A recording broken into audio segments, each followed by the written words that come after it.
Productive Dentist Academy podcast network. Before I really learned about comprehensive diagnosis, I was about finding the restoration that is going to last for that patient, that's going to give them the function that they need. And I think that was kind of like the groundwork for falling into PDA and comprehensive diagnosis and putting that part into it. But the main thing is, we're not just fixing that tooth for the day, we're fixing it for tomorrow and the next day. And so that's how I think I got started with it. Welcome to Investment Grade Practices Podcast, where we believe private practice dentists deserve to get the lifestyle today while building an asset for tomorrow. Join your host, Victoria Peterson, to design the practice of your dreams and secure your financial independence. Let's get started. Welcome to another episode of Investment Grade Practice Podcast, where we're on our series from chairside to boardroom. That was my journey as a dental assistant and hygienist, office manager to consultant to CEO of this beautiful national organization. And today I've got our great friend, Dr. Jon Ehlers, with us to talk about robots, revenue, and risk. Oh my. Jonathan, welcome to the show. Pleasure to be with you, Vicki. Good seeing you. Good seeing you too. Hey, today I want to talk about Implant Edge. There are a lot of doctors who do implants, and you have taken it to the edge. You were one of the first adopters of Yomi Robotics, and you also recently partnered in a joint venture with your practice. So in terms of tying together technology and value, does this make your practice more investable? I couldn't think of a better person to give us living, breathing, real-time thoughts about how robotics and technologies help with investment value. So I'm going to let you just pick up the ball and start out with whatever is top of mind for you on that topic. Well, very good. No, I totally agree that, when you're looking at, especially if you're looking at transacting, I think the number one thing that they're looking for is predictability, certainty with the revenues that your practice is generating. And technology has been that piece for us because, whether it's cone beam CT, so you're as part of a comprehensive diagnosis, that was early on with the technology that we were adopting. And as we tie that into robotics is in my opinion, is the next standard of care that's coming with implants. I've talked about this before. 20 years ago, a cone beam CT was a nice tool, for precision of implant placement. Today, that's standard of care. And so I saw that with the robotic implant placement and specifically Yomi, that today it's a nice tool, but I think tomorrow it will be the standard of care. And so, when I'm thinking of partnering and if I try to put myself in the an investor's perspective, I want that practice that, when they're placing implants, their failure rates are down, their precision for restorations, the appointment times it takes to restore an implant are down. All those things lead to more profitability. And so I think my investment in robotic implant placements led to that very nice segue into transacting and being profitable. I love it. Now, some look at the expense of, and I think is Yomi like cornered the market? Is there even a competitor to that? Yeah, there really isn't. There are guidance, functionalities out there, but in terms of truly haptic feedback, robotically guided placement, Yomi is the only one on the FDA cleared in the country. So yeah, it's kind of a league of its own.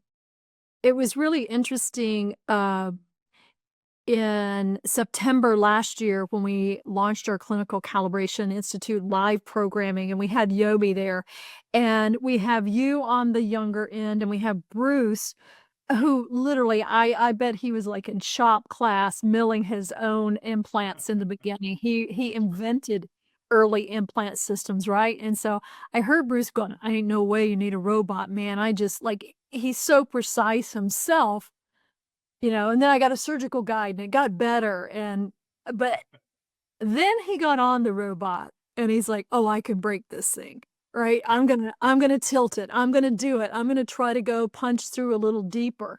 What happens? Because I think that's the magic of the robot is that when you're learning implants or even for your first 1,000 implants, you've got an idea of where it's going, and then you've got your hand-eye coordination, a wet environment, and a patient who's alive and moving to deal Yeah. with. So what happens with the robot? Yeah, that's a great point because I think even anyone that's placed an implant can attest to this. You have a sight line in the mouth that you think is nailed perfect. And then once you get your post-op, radiograph, or you go to restore it, you're like, oh, the screw axis is a little bit to the lingual, or, I'm not exactly parallel or perpendicular to the plane of occlusion. And so what I've seen is as I'm using Yomi more and more, like the sight lines are different. I mean, truly, I had to double and triple check the Yomi software because I'm like, that cannot be right. There's no way that's exactly where it needs to go for the perfect restoration. And sure enough, once I evaluate everything and I see where Yomi's placing that, it changes your opinion of it. So it is truly, it's amazing how not only does it give you the confidence that your precision is where it needs to be, but it also trains you to look from different angles, and it made me a better implant surgeon from using Yomi on a daily basis. Did it change how you like the predictability of your restoration and the final product? Did that save any time, make it easier, anything like that? So I think the one thing that I always said is, good is okay, but if you had the ability to be perfect, why not do that? And so Yomi is that for me. Um, I've been placing implants for 10 years. 99% of the time you place that implant, it integrates, you can put a restoration on it. But how many times do you go back and say, you know what, it could have been a little bit better. I could have reduced a cantilever, food traps based on where your implants are placed in the site. And so that is what I mean by, the precision that Yomi brings whenever when you're screwing that restoration and it's right in the middle of your restoration. You don't have the food traps, all those things that from a restorative dentist standpoint, um, it makes your restoration process much, much easier. I love it. Now, are you the primary surgeon and implant placer? Placer, Yeah. that's not the word. Yeah, Implant the surgical implantologist, is that the Yeah, term? I like that. Yes, yeah, in my office, I do all the surgeries, we do the restorations as well, and I think and we've talked about this a little bit with associates and younger dentists, as an owner doctor, especially when you're talking about transacting and looking into the future of your practice. There will be a time when you decide to step away from the clinical part of your practice, and Yomi, I think, is a great tool to where you have that young dentist that maybe is a little leery about placing an implant, or if it's not a perfectly healed molar site that's a mile wide, they don't want to do it, Right. and so It Yomi doesn't only gives come along like one every 10 or 20 times. yeah, don't bank on those if you're, if you're wanting to place number 30 implants, you're not gonna place very many implants if that's all you're gonna do in a year, but no, I think Yomi provides that confidence that even as young clinicians and our associates in our practice, it'll give them that ability to start placing and grow their surgical skill. And as we were talking before we came on air about attracting an associate, I think you ought to really put that front and center that joining our team will put you through a 1-year implant residency. Like, oh, where in the Yeah. world would they, get this type of you were such a mentor. I wanna bring that up because, it can be discouraging when owners think about associates. All we ever hear are the war stories, "But I've met your associate. Erin is amazing. She Oh, is" she is. So talk to us about your relationship with it. It's a little off the subject of robots, but this is robots, revenue, and risk. Oh my! So, and it is about how tech forward companies are in the future, and the future is the associates. So, what's your philosophy of integration across providers and how you elevate your associates through technology? Well, I think, if you when you're marketing as a technology forward practice, and Yomi in particular, you're going to get a clientele of patients that are wanting that level of care, and I think it's important. And we've talked many times about this. You're not just sending out a flyer that says, I need a dental patient. I need a patient that's, has nothing going on, and they just need a prophy. We're trying to attract patients that have concerns, that we want to, Bruce always says, I market to train wrecks. Whenever he said that at PBA, that always resonated with me, because that's what we like to do. And now Erin, my associate, she's not heavy into implants, but what marketing for, technology forward practice, Yomi robotics, that brings the patients in that are expecting high quality work, that know they have issues, and they want us to take care of them. And so that all ties together. Absolutely. I would imagine that even if they're coming in for an implant consult, you immediately see some aesthetic concerns. Doctor, are you tired of repeating yourself with your team over and over again, and yet you still see treatment walk out the door? If so, you're not alone. The Clinical Calibration Institute, powered by Productive Dentist Academy, is an all-new online platform that unites your team around your philosophy of care, so patients can say yes with confidence and you grow with purpose.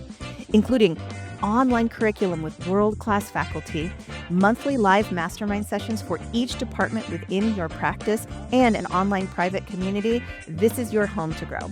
Head over to clinicalcalibration.com today to join every member of your team for one very low monthly membership fee. That's clinicalcalibration.com. Absolutely. Yeah. That's the thing. Or, we address their perio status. A patient wants a single implant.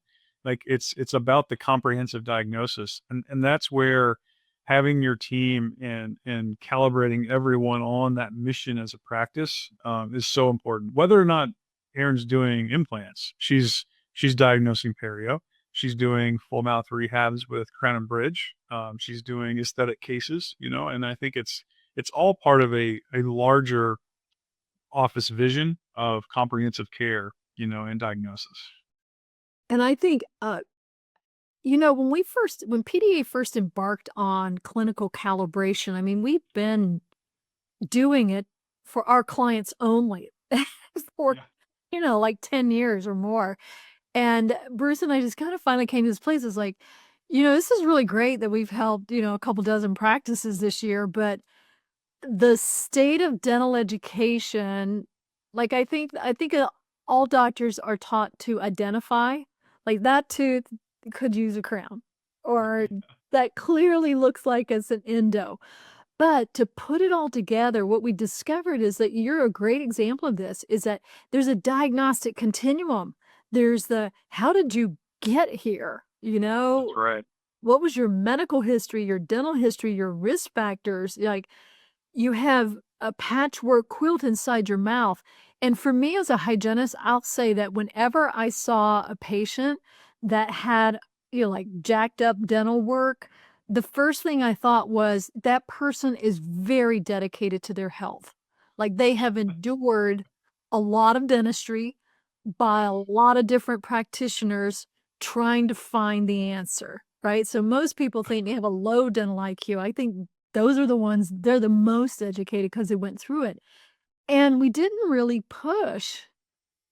You could have any philosophy you wanted. But with Clinical Calibration Institute, we're like, no, we work with people who want to do comprehensive care, because it just seems to solve so many team issues, diagnostic issues, case acceptance issues. Like, when my focus is on how did you get here? How do I help you be healthier long term? And now, what's the best restoration that'll last the rest of your life, potentially? Yeah. How, can you even think back to a time you didn't think that way? I mean, is there a Yeah, I think I've always tried to put it together as in the early on, it wasn't that I was thinking comprehensively. It was conscious based. It's like whatever I'm going to do for this patient, if it doesn't last them, and maybe I put unreasonable expectations on myself because, it's like we'll do the perfect restoration and the patient will go home and smoke and chew Right. nuts and break thing, that happens. But What before I really learned about comprehensive diagnosis, I was about finding the restoration that is going to last for that patient, that's going to give them the function that they need. And I think that was kind of like the groundwork for falling into PDA and comprehensive diagnosis and putting that part into it. But the main thing is, we're not just fixing that tooth for today, we're fixing it for tomorrow and the next day. And so that's how I think I got started with it. I love it. And I know you're a hygienist. You go even beyond that, right? With their head and neck exams, oral cancer exams, all of that. It's just more than teeth. Well, I think we have it's such a blessing for our field because every day, um, article after article is showing nothing but the continued correlation between oral health and systemic health. It's like it's not just a sales pitch for dentistry. It's we're every single day we're getting that justification of, yeah, this is why your gum should not be bleeding. It's because it leads to so many other comorbidities that we have the ability to fix. So, I love this. I want to talk to you about 15 different topics other than robotics because you have so much insight in all of this. There's a Facebook thread that I'm in right now. Um, in fact, I think did Kim Cooch start that? Or anyway, it's about ortho and it's about early intervention and expansion and not taking out premolars. And our good friend Chris Duvall weighed in, who is a high level hygienist, teaches ozone therapy and all of that. I've known Chris for almost 25, 30 years.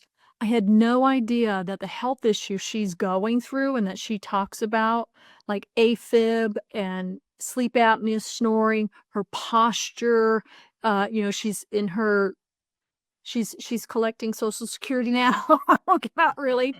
We start you see little people and they're bending over. And for her, it started when she was 19 years old and they extracted her premolars to make more room for ortho.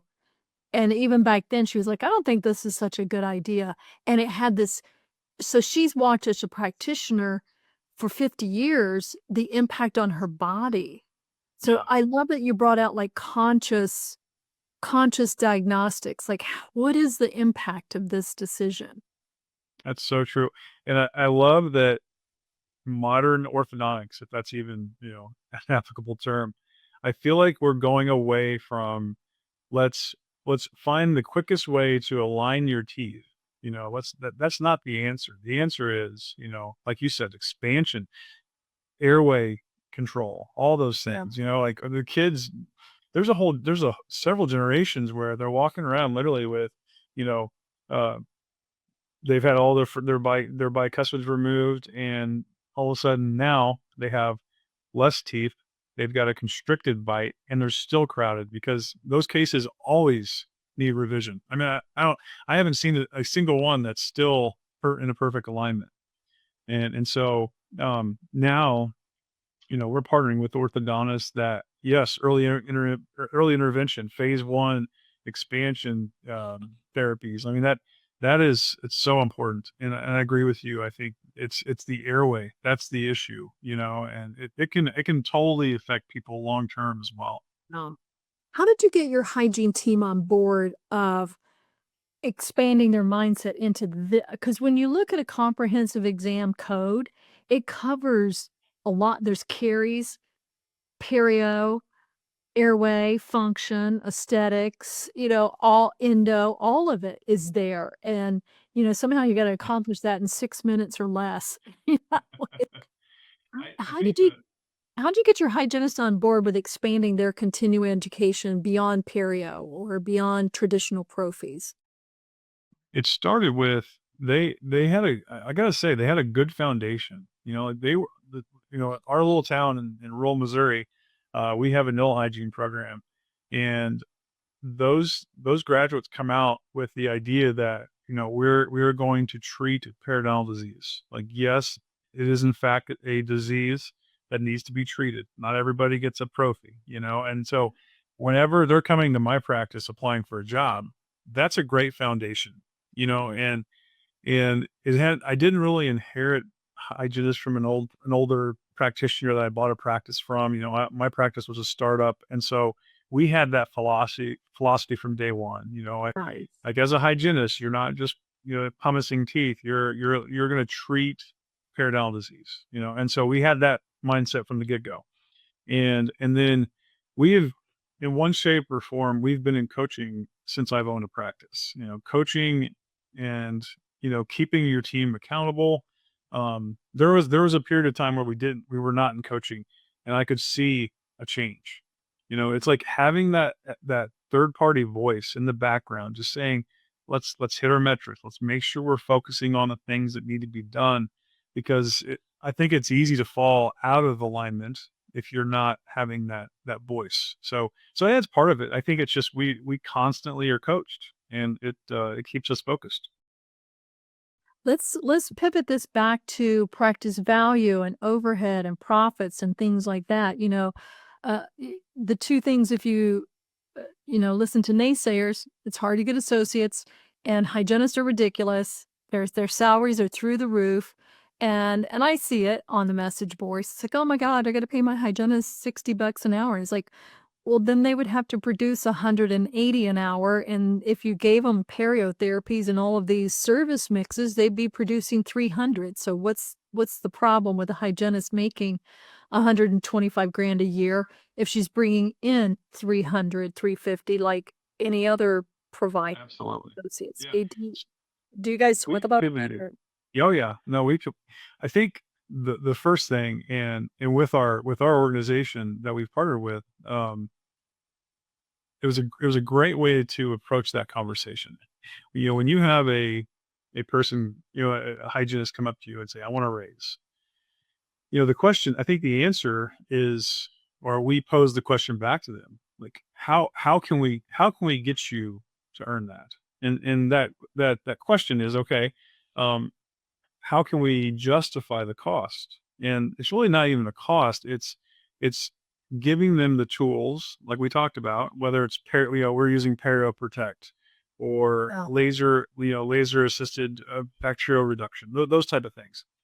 And so I look at it as it's an opportunity. Like, we made a pivot from paying a hygienist on an hourly basis to pay them off of net production, and that's been a game changer for our practice, because the hygienists now they approach that as a provider. It's like whenever they have their patient, they are going to do the comprehensive evaluation. They are going to get bleeding on probings, because you know number one, that's what's best for the patient, but number two, they're going to get compensated for that production. And so, yeah, the question is not, oh man, we have to pay our hygienist this. Is let's educate them, let's empower them to where they're going to produce that's going to justify that cost. And so that's how we've approached it, and it's worked pretty well.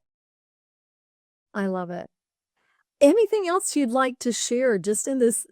I kind of tangentially brought in several topics beyond the robotics, but you are a very tech forward, a very leadership forward, a very mentorship forward practitioner, and I would have a conversation with you every day because I learn so much from you.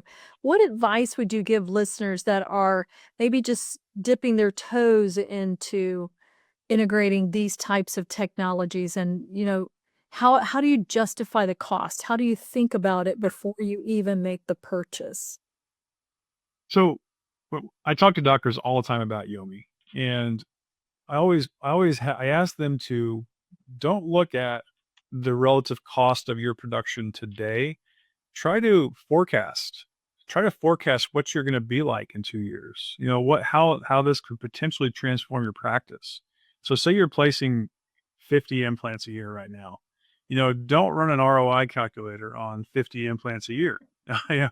Let's say, let's look at a nice comprehensive marketing program. Let's look at your goals. Are you wanting to maybe go into full arch? Are you thinking about, maybe expanding your overdenture, treatment philosophy? Those kind of things. And so when you apply that, it makes the investment way worth it. And again, I look at it as, obviously dollars and cents play a role.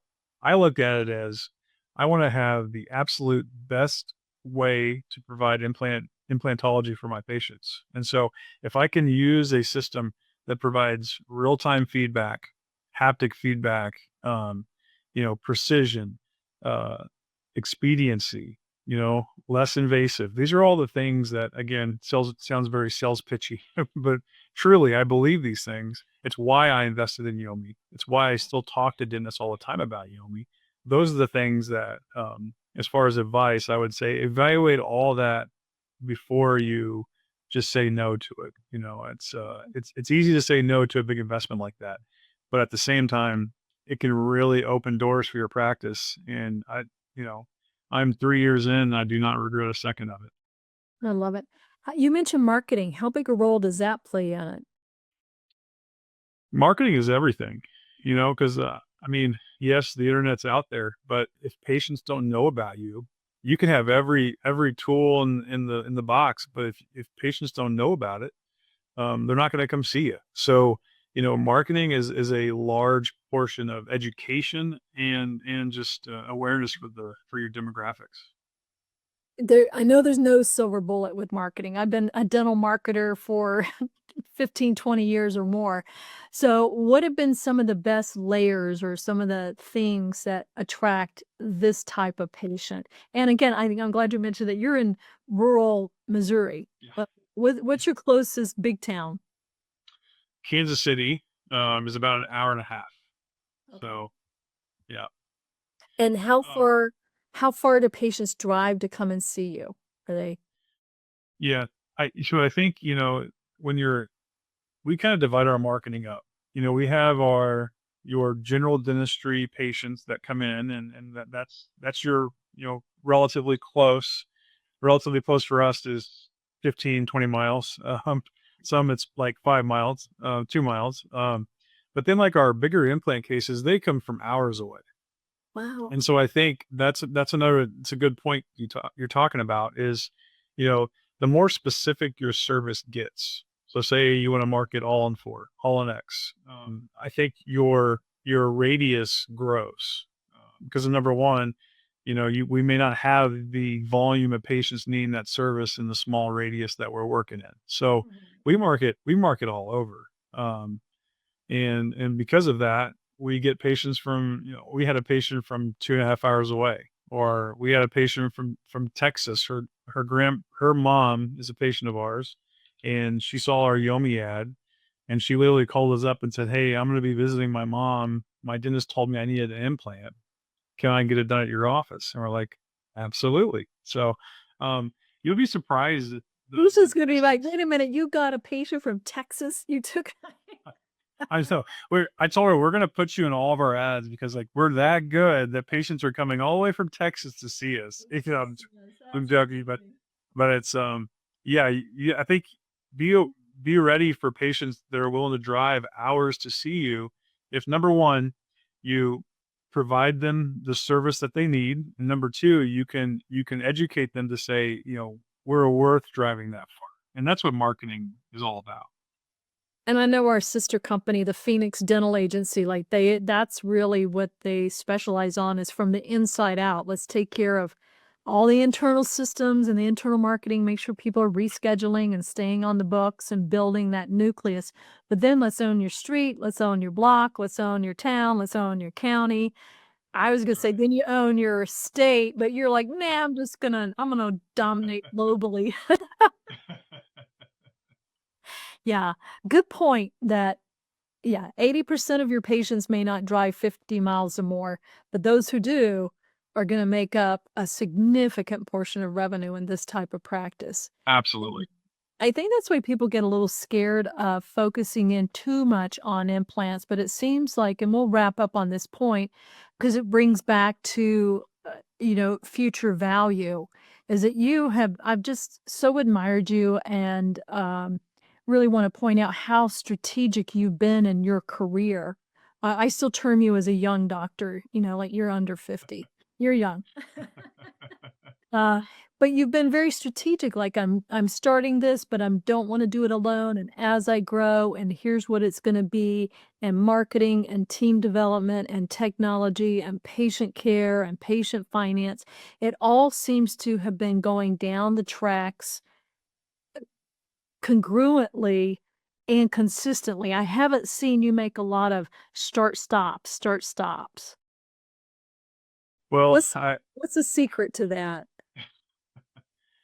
I think I've always just had in mind that, you know, the things you do today will drastically affect what happens 5, 10 years from now. So like what I'm doing now with partnering and growing the practice, making the investments in technology, it is for today, but it's also to put the practice in the best position whenever I'm ready to hang it up. Whether that's, I don't know, 7 years, 15 years, it's hard to say. But I want to have done everything I can to position myself for success. And that goes all the way back from when I started the practice. Um, it's investing in your team, investing in the coaching to where they have the tools to where if I need to go, like last year, my son's a year old. I took 2 weeks off for paternity leave, and I had no stress because my team is that good. And I like to say that they're that good naturally, but also they've been coached well. um, they have a vision of the practice that we set goals for ourselves. If you don't set goals, there's nothing to achieve if you don't have a goal. And so, um, that's where I see myself. And I just want to have this practice live on well beyond my practice days. So you just gotta keep that in perspective as you're growing. I think that's so healthy. Uh, you know, um, I think your generation is really setting the stage for doing it well. A lot of baby boomer docs have just waited until the year they want to sell, thinking it's like putting your home up for sale, and that a year from now I'll retire. But that's not really how it works. If you want to optimize the value along the way, as well Yes. as the value when you leverage out. That's right. Yeah, every year you hang on beyond your peak, you're literally watching your practice uh, fall in value. And it's again, I don't want to. It's not for everybody. Some guys just they literally want to practice until they physically can't, and that was never the goal of mine. My goal is the legacy that I want to leave is a legacy that is beyond dentistry in a way. But more importantly is Tiger Family Dental. That's why I didn't name my practice Jonathan Ehlers. I named it not a something that the community can remember. And when I'm done practicing 20, 30 years from now, my prayer is that Tiger Family Dental will still be here, still be providing the best dentistry possible. And it's gonna be the next technology. We're gonna be, can you imagine what dentistry is gonna look like 20 years from now? I had a shadower in, he's an undergrad, and, I stopped and I thought, I'm like, whenever that guy is a dentist, 15, 20 years from now, it's like, I bet we won't even be able to, tell the profession. It's gonna be so crazy how we're evolving so fast with, technology, but, it's exciting though too. That's why I'm always trying to adopt new things. Well, thank you for being here today. Thank you also for being on faculty with the Clinical Calibration Institute. I know you love hanging out on our mastermind groups on Monday nights with the younger doctors and those new in the journey. You also are part of our Lampa Dental Study Club, where you get together and just nerd out on all the next level stuff. And, just sitting there listening to you guys, I don't know what's coming up, but you all blow my mind. You're like, "Oh, yeah, there's this thing where we can regenerate a tooth bud, or we could go in and dissolve the wisdom teeth before they even form, and why wouldn't you do that instead of extract?" And Jackson Bean talking about, zero depth implant adhesion. We were talking the other day, and he's now doing something with argon gas and titanium, and, you wait till the next Lampa mastermind. That's right. It's That's right. it's just mind-blowing stuff, and, I think that's what I love about our faculty is that you cut across all continuums. There's no camps of, like, siloed philosophy. You're like, "Nope, I took that one and that one and that one and that one, and I'm a diplomat here and a fellow there." Like, you just are such passionate learners. Yes, absolutely. No, it's great. The more you're around successful people that are willing to, learn, it naturally brings you up as well. So that's the beauty of being in that position too. I love it. Well, again, thank you so much, Jonathan, for being here. We appreciate you so much. Thank you, Vicky. It was good seeing you. Appreciate it. Thank you for tuning in to this episode of Investment Grade Practices Podcast. If you find value in this episode, help us spread the word by passing it along to a dental friend, subscribe, and give us a like on iTunes or Spotify. Learn more about building your investment grade practice at productivedentist.com today.